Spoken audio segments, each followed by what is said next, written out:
Bismillah. Saya mohon Anda fokus pada yang terakhir ini, karena ini pahala luar biasa, langsung disebutkan di dalam Al-Quran. Dan ini kalau Anda tidak lakukan, ruginya luar biasa. Rugi luar biasa, demi Allah saya katakan. Anda kalau bisa kerjakan ini, itu jaminannya di Quran, mendapatkan nikmat surga yang tidak biasa. Surga paling indah, bisa melihat Allah tanpa hijab, ada keterangan di Quran, ya. Nanti kita bacakan, bahkan disebutkan redaksi Qurannya, bahkan bisa dikatakan tingkatnya bisa lebih besar dibandingkan dengan surga. Lebih indah, lebih tinggi. Ya. Taib. Tadi ibadahnya di waktu apa namanya? Sahar. Kalau dijamakkan jadi apa? Ashar. Taib. Quran surah ke-51 ayat 18. Ayat 18 itu amalannya. Kalau ingin ayat lengkapnya dengan anugerahnya, Anda bisa mulai dari ayat 15-nya. Jadi di situ langsung disebutkan pahalanya, di surganya di mana, kenikmatannya seperti apa, dari ayat 15 sampai ayat 23. Di antara amalannya yang fokus kita sekarang ayat ke-18-nya. Innal muttaqina fi jannatin wa 'uyun. Ada sementara orang takwa yang nanti tinggalnya di taman surga. Saya mau tanya, tujuan dari puasa itu supaya apa? Takwa. La'allakum tattaqun. Al-Baqarah ayat 183. Tattaqun 19 kali diulang dalam Al-Qur'an. Baik, sekarang lihat. Nanti kalau Anda bisa takwa, di antara orang takwa ini ada yang tinggalnya di taman surga. Di orang takwa itu ada yang di taman surga, ada yang di surga seluas langit dan bumi. Ali Imran ayat 133 sampai 134 itu yang di surga seluas langit dan bumi. Yang di taman surga itu lebih indah. Perhatikan kalimatnya. Akhidhina ma atahum rabbuhum. Di antara perbedaan taman surga dengan surga yang lain, taman surga ketika Anda membutuhkan apapun itu Allah langsung yang berikan tanpa perantara. Kun fayakun, jangan dibayangkan. Ya, langsung diberikan. Tapi surga lain yang lebih rendah di bawahnya itu yang melayani pangeran surga, namanya wildanun mukhalladun. Ya.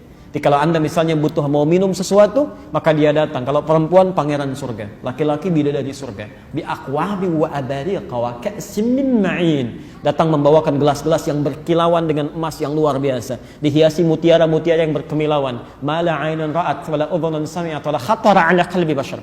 Enggak pernah kelihatan oleh mata, terdengar oleh telinga, bahkan terlintas dalam benak kita. Di Anda bayangkan sekarang pun itu enggak akan pernah seperti itu. Ya. Tapi ini tidak. Dia langsung bisa melihat Allah tanpa hijab bahkan. Quran surah 75 Al-Qiyamah ayat 22 sampai ayat 23. Di mushaf standar paling kiri sebelah atas ya. Wujuhu yauma idzin nadhirah. Orang yang nanti Anda bisa saksikan wajahnya berbinar-binar. Gembira luar biasa. Bukan karena masuk surganya. Ya. Ila rabbiha nadhirah. Dia bisa lihat Allah langsung tanpa hijab. Tanpa hijab. Ila rabbiha nadhirah. Allahu Akbar. Apa amalannya? Di antaranya Quran surah 51 ayat yang ke-18 itu. Wabil ashari hum yastaghfirun. Dan di waktu-waktu sahar itu mereka memperbanyak istighfar kepada Allah. Allahumma shalli ala Muhammad, istighfar. Minta ampun, istighfar. Jadi kalau bisa saya sarankan Anda bagi dua waktu sahar. Ya, sebagian buat makan, sebagian buat istighfar. Misal Anda makan 20 menit pertama, silakan nikmati, nyaman. Setelah itu selesai Anda tutup. Siapkan diri Anda untuk mendekat pada Allah. Itu waktu-waktu paling luar biasa. Bahkan di hadis qudsi nanti saya bacakan di akhir hadis qudsinya. Dan orang yang pertama menerima dari Nabi itu 31 orang sahabat senior. Dari Abu Bakar, Umar, Uthman, Ali dan lain sebagainya. Itu Masya Allah. Perhatikan ya. Yanzilu tabaraka wa ta'ala. Allah subhanahu wa ta'ala senantiasa mengamati ya. Senantiasa mengamati ila sama'id dunya, ke langit dunia. Di akhir sepertiga malam, akhir menjelang fajar tadi. Kemudian mulai berkata pada hambanya, fayaqulu ya ibadi, hei hambaku, siapa yang memohon rahmat kepadaku aku berikan, yang meminta aku kabulkan. Wa man istaghfara li ghafartu lah. Dan bila ada orang yang memohon ampunan kepadaku, aku ampuni seketika dosa-dosanya. Aku ampuni seketika dosa-dosanya. Saya mau kepada yang pertama dulu, jika Anda bisa maksimalkan di sini amalan Qur'annya, wabil ashari hum yastaghfirun, mereka beristighfar. Maaf, kalau mereka itu satu orang atau dua orang? Banyak kok. Banyak. Artinya Anda bisa amalkan bersama keluarga. Jangan cuma sendiri-sendiri. Coba lihat ya, coba lihat dampaknya, efeknya kepada kita itu ketika Anda duduk selesai makan dengan keluarga, mulai simpan makanan, teguhkan hati kita. Yuk kumpul bareng-bareng. Mulai ayahnya dulu ya, memberikan gambaran. Ma, kalau selama ini papa punya salah termasuk pada kalian anak-anakku, mohon dimaafkan. Barangkali dia amanahi oleh Allah sebagai seorang ayah, tapi belum bisa jadi ayah yang baik dalam pandangan Allah. Mohon doakan Papa. Sekiranya diambil lebih dulu, diampuni dosa-dosa Papa. Ada rezeki yang belum sampai pada kalian. Ya Allah, mohon ampuni. Ibunya sambung, Pak, Mama juga mohon maaf. Sekiranya belum bisa menjadi istri yang sempurna, Mama bagi kalian yang baik. Tolong doakan supaya lebih baik merawat kalian. Yang paling indah ketika anak-anak Anda berkata, Maaf Pak, kami juga mohon maaf. Ya Allah ampuni. Belum bisa jadi anak yang soleh, belum bisa menghafal Quran, memberikan mahkota di kemudian hari. Ya Allah ampuni kami. Ketika semuanya sudah larut dalam kebaikan, tiba-tiba semuanya mengatakan, Ya Allah ampuni kami, Ya Allah. Ya Allah ampuni kami, Astagfirullahaladzim, Astagfirullahaladzim. Itu Masya Allah, turun ampunan Allah bagi satu keluarga itu. Ghafirallahu ma taqaddama min dhanbi. Selesai, diampuni dosanya. Ghafartulah kata Allah, diampuni dosanya. Kata Ibnu Qayyim Al-Jauziyah, jika Anda memiliki waktu yang sangat singkat tapi punya banyak permohonan, maka dahulukan istighfar, perbanyak. Ketika Anda diampuni dosanya, maka Allah akan mengabulkan permohonan Anda bahkan sebelum Anda memintanya. Sebelum Anda memintanya. Saya berikan rumus turunan di Quran ya. Ini tidak mudah memahaminya. Quran surah 31, Quran surah 3 ayat 31. Posisi paling kiri di atas agak ke tengah sedikit. Qul in kuntum tuhibbunallaha fattabi'uni yuhibbukumullah wa yaghfir lakum dzunubakum. Lihat kalimatnya.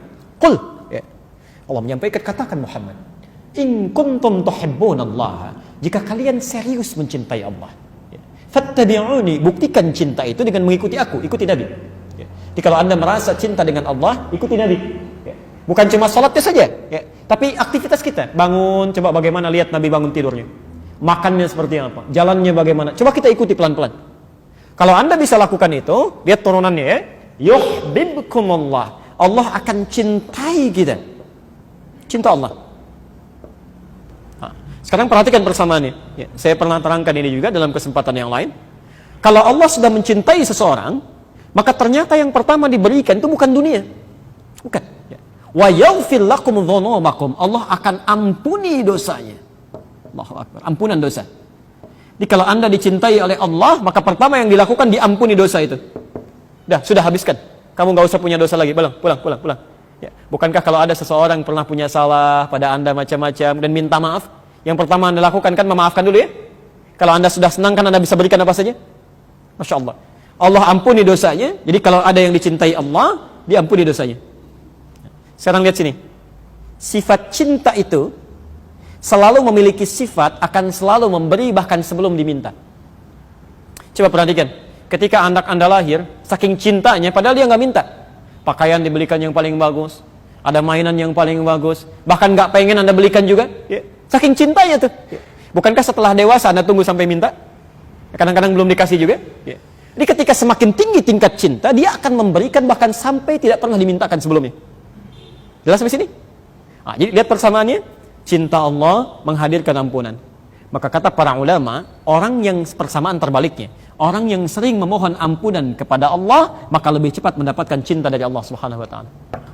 Kalau dibalik, cinta menghadirkan ampunan.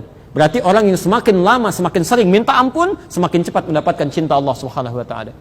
Kalau cinta Allah sudah datang karena sering istighfar, maka Anda jarang minta ampun, Allah sudah menyiapkan kebutuhan Anda. Ya. Coba mulai. Ya, barangkali kita diberikan kesempatan sampai malam kelima ini hanya sekadar Anda bisa melakukan itu. Bismillah, kenapa Anda tunda? Maksimalkan. Ya. Jangan banyak mainnya. Ibadi, khalaqtuka lil ibadah fala tal'ab. Kata Allah, hambaku, kamu ini saya ciptakan untuk ibadah, jangan banyak main. Jangan banyak main pada yang tidak penting maksudnya, pada yang tidak penting. Tapi godaannya tidak mudah ya. Ya, begitu Anda mau makan supaya suasana ada sedikit banyak, ya tidak terlalu sepi, Anda lihat TV ternyata racun semua di sini. Ya, coba lihat, perhatikan ya, yang tidak ada di luar Ramadan sampai ada di Ramadan. Orang tidak jelas tampilan macam-macamnya. Itu sesungguhnya ujian bagi kita. Matikan aja. Ambil suasana yang enaknya, manfaatkan. Cuma 10 menit kok. Nunggu besok lagi belum tentu hidup. Ya, mau kapan lagi kita ambil? Barangkali mungkin, maaf ya, di antaranya juga ada doa-doa Anda yang belum dikabulkan karena Anda harus melakukan pada saat itu. Barangkali begitu. Ya, cobalah mulai. Ya. Kadang memang setannya luar biasa tuh. Jam terbangnya tinggi sekali, Pak. Ya, Bu ya. Begitu ibu mau mulai, kadang diajak main-main juga tuh. Pak, yuk besok siap. Baik, begitu dia mulai, Pak, mohon maaf selama ini mama belum sempurna, banyak salahnya. Emang, kadang-kadang tetep masuknya itu. Perlu penyesuaian ya. Bismillah, mulai.